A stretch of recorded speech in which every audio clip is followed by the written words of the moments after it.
araw na to, tuturuan ko naman kayo gumawa ng short and simple resume for your assessment day. Hello guys! Welcome to my channel. My name is Aileen. Hindi ba kayo nakakapag-apply dahil wala kayong resume? Then, tuturuan ko kayo kung paano gumawa or mag-format ng short and simple resume.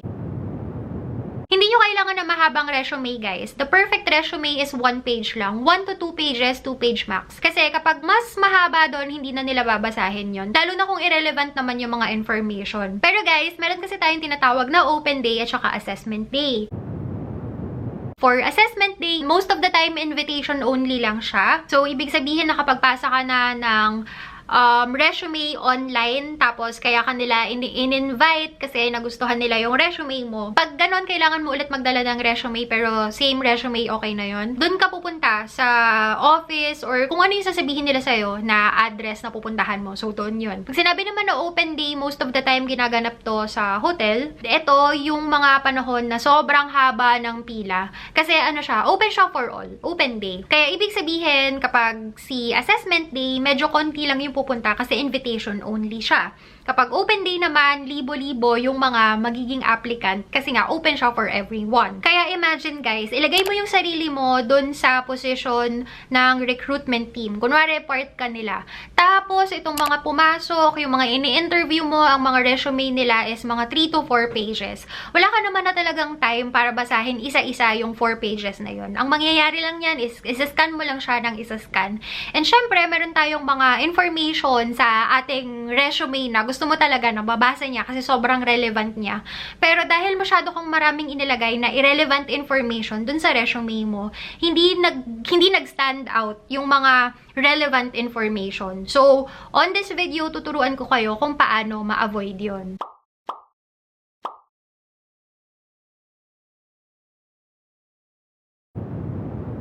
Una sa lahat, pag-usapan natin yung cover letter. Paano ba gumawa ng cover letter for the open day? The answer is you don't have to do that.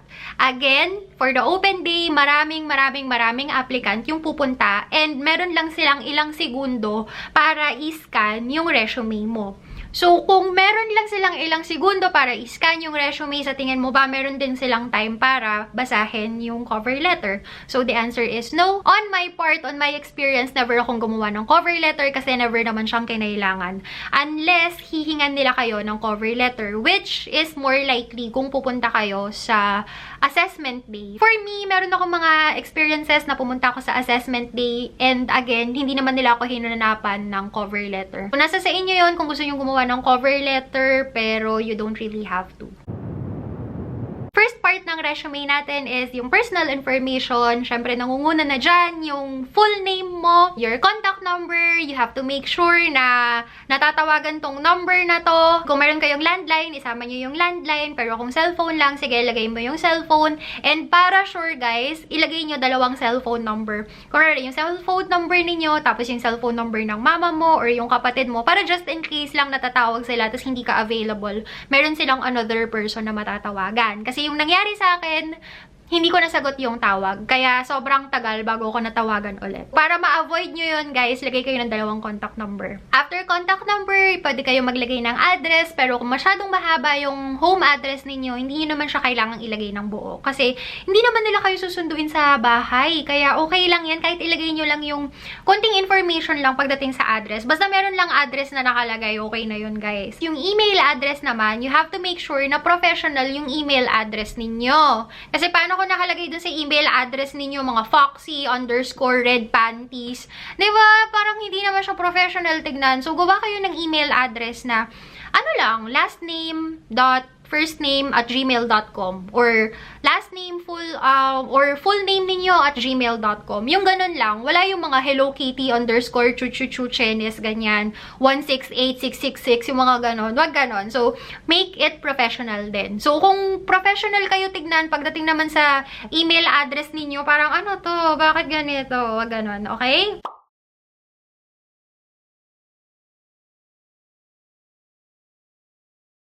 After the contact information, sa personal information nyo naman, you have to add nationality, date of birth, height, civil status.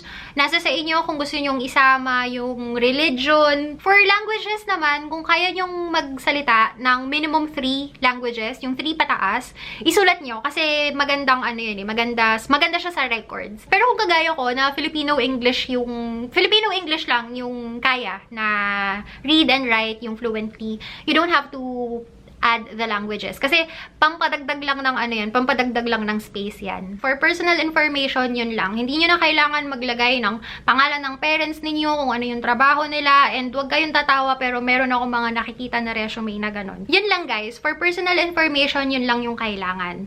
As in, sobrang brief lang na konting-konti. Kasi yun lang naman talaga yung mga basics na hinahanap nila.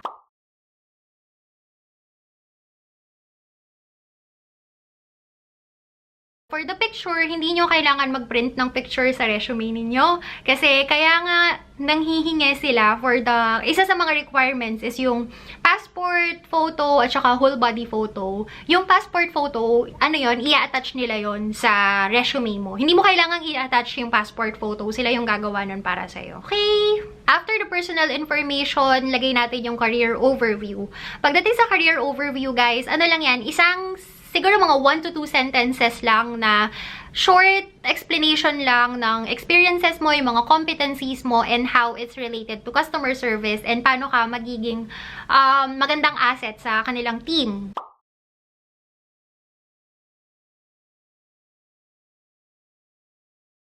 After this, idagdag natin yung career competencies. For this, mas maganda kung gagawin nyo siyang bulleted, and per sentences, mas maganda kung maiiksik sentences lang. For example, meron kayong training sa Red Cross about basic life saving, which is very important kapag mag-a-apply kayo as a cabin crew. Hindi naman talaga siya kailangan, pero maganda siyang qualities na meron ka kapag mag-a-apply ka. Kasi isa yon sa mga bagay na i-prepare nila kayo. And kung marunong na kayo nun, edi syempre plus points yun. Tapos meron kayong training again sa Red Cross na, let's say, for example, yung ano nila, yung water safety nila, yung mga nagre-rescue sa dagat. O, kunwari, meron kayong training na gano'n, maganda yun, isasama nyo siya sa competencies ninyo. Ano pa ba? Let's say, meron kang mga 6 years na experience sa customer service. Kahit isama nyo na yung, kunwari, nung nag-aaral pa kayo, nag-duty kayo sa ganitong hospital or ganitong hotel, ganitong restaurant, isama nyo na rin yun, guys. Kasi hindi naman nila bibilangin yun, at saka hindi naman sila maghahanap ng proof for that. Ako, kasi wala naman talaga ako masyadong customer service experience, puro hospital. And yung hospital experience ko is yung nagsuschool pa ako. Sinasama ko lahat yun, and hindi naman talaga sila magtatanong. Basta lang, maayos lang yung timeline mo, okay na yun. Pwede mo ring ilagay dyan yung mga certificates mo, yung mga achievements mo, pero hindi mo na kailangan ilagay na, for example, cum laude ka, ganun. Hindi mo na siya kailangang ilagay. Meron akong nakalipad kasi na, marami akong nakakalipad actually na mga crew na Filipino na graduate sila as cum laude. Hindi lahat sila na experience to. Pero meron ako isang nakalipad na sabi niya, 4 times siyang nag-apply dito sa company namin. Kasi daw, yung first 4 na interview niya, palaging introduction niya is, graduate ako ng cum laude. So, initial assessment pa lang, naliligwak na daw siya. And then, na-realize niya, siguro hindi nila gusto na sinasabi ko yun kasi parang pagdating sa kanila, siguro nayayabangan sila, ganyan-ganyan. So, on her 4th try, tinanggal niya yung sentence na cum laude ako graduate. And yun, dun siya nakapasok. So, again, kasi naman siya, irrelevant naman talaga siya. I know it's something to be proud of, pero hanggat hindi siya itinatanong, huwag niyong sasabihin. Kasi minsan, hindi maganda yung dating dun sa nag-i-interview. At saka tatanungin naman nila kayo niyan kung meron pa ba kayong mga special achievements, and kapag tinanong kayo, dun niyo siya sasabihin. At saka kapag umabot na kayo ng final interview, yun, meron dun mga questions na yung mga, kunwari, special awards na na-receive yun, dun yung siya pwedeng ilagay.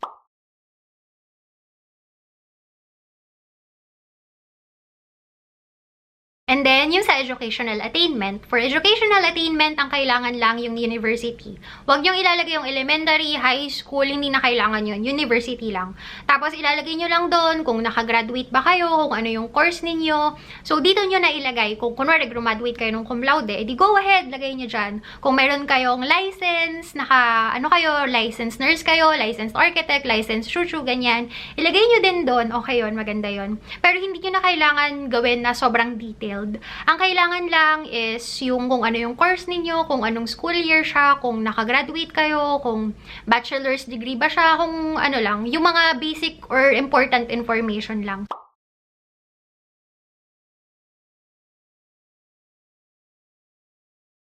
And then after this, yung work experience nyo na. Guys, lagi nyong tatandaan na bad record kapag mag-a-apply ka sa isang company, kahit hindi cabin crew, kahit sa ang company, hindi maganda sa record mo na yung mga work experience mo is 1 to 3 months lang. Maliban na lang kung ano yon, yung sa OJT na hanggang ganun lang talaga yung kaya. Pero kung naghahop ka ng naghahop sa mga trabaho, hindi magandang record yon, wag nyo na lang siyang isama. For the career outline, sisimulan natin siya from yung pinaka-recent na trabaho mo hanggang sa pinaka-unang maging trabaho mo. Pero ang ilalagay mo lang is yung related sa customer service. Kung meron naman kayong sobrang dami na work experience, pili lang kayo ng siguro mga 3 to 4 lang. Huwag niyong dadamihan kasi nga mauubos yung space ninyo and hindi niyo kailangan ng maraming work experience. Tapos, if in case naman na mahilig kayo mag-hop ng trabaho, kunwari ang experiences ninyo is sa call center, kagaya ko, ang ginagawa ko lang dati, hindi naman talaga ako nagtatrabaho, nagtitraining lang ako, tapos pag nakuha ko yung sweldo ko, another call center na naman, yung ganon. Syempre, hindi ko pwedeng ilagay na nagtrabaho ko sa company na to for 2 weeks, tapos itong company na to 1 month, tapos itong company na to 3 weeks, ganun. Hindi ganun. Ang ginawa ko, guys, nagsinungaling ako! Ang ginawa ko, dun sa isang company na pinagtrabahuhan ko, nilagay ko siya as yung trabaho ko for 2 years. Ganon. So, meron lang akong 3 work experiences, which is hindi naman talaga totoo kasi sobrang dami kong pinagtrabahuhan kasi nga nag-hop-hop lang ako. Pero para maganda sa record, ang ginawa ko siyang 2 years. Hindi naman kasi talaga nila tatawagan yung company na yun, guys, kaya wag kayong matakot. Pero syempre, discretion nyo to kung gusto nyong sundin yung sinasabi ko. Kung hindi naman, then okay lang rin. Kasi kung natatakot naman kayo na mag-lie sa resume ninyo, edi syempre, wag nyo siyang gagawin. Pero kasi ganito yan, guys. Open day, titignan niya, work experience. Hindi naman nila, or dahil nagmamadali sila, wala naman talaga silang time na tawagan yung mga company na yun to prove na totoo ba to. Wala naman talagang ganun. Ako kukuha na lang yung mga pinaglalalagay ko. Tapos, ang ilalagay nyo lang dun sa work is yung year, month and year, kung anong month and year kayo natapos at saka nagsimula. Hindi nyo na kailangan ilagay yung exact date kasi again, isa-scan lang naman nila. After that, yung name ng company at saka yung position ninyo. And then, yung bulleted ulit tayo, roles and responsibilities. Pagdating sa roles and responsibilities, maglagay lang kayo ng 2 to 3 na bullets. At saka 1 sentence lang, guys. Hawag naman yung paragraph. Huwag ganun. Ano lang, per bullet, dapat 1 sentence lang. Yung madali lang maintindihan at saka madali lang iscan. Para hindi mahihirapan at saka hindi siya nakakatamad basahin dun sa part ng nag-i-interview sa inyo.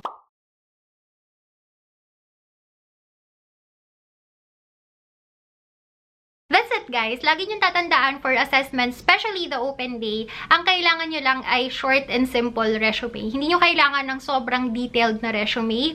Yung tipong work experience ko, ito yung trabaho, ito yung basic information, and then roles and responsibilities, meron kayong 5 bullets and per bullet, paragraph. Hindi ganon. Tapos, wag kayong gagawa ng format na naka-paragraph kasi mahihirapan yung magbabasa. Mas maganda kung naka-bullet lang siya para madaling i-scan at saka madali nilang maintindihan. Usually, before the final interview, dahil ang mga resume ninyo maiiksi lang naman, manghihingi sila sa inyo ng panibagong resume. This time, hihingan nila kayo ng mas detailed na resume. Yung tipong detalyado kung ano talaga yung naging work mo or naging yung roles and responsibilities mo dun sa trabaho, i-detail mo lahat yon.